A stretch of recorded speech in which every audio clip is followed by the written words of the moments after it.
Hello guys! Pakita ko sa inyo ang native na pipino. Ito daw yung kinakain to. Ayan o. Mga native yan. Ang daming bunga. Ayan. Native na pipino.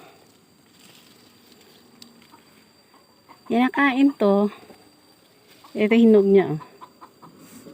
Ito hinog niya o. Ayan o. Ang dami niyang bunga o. Ayan.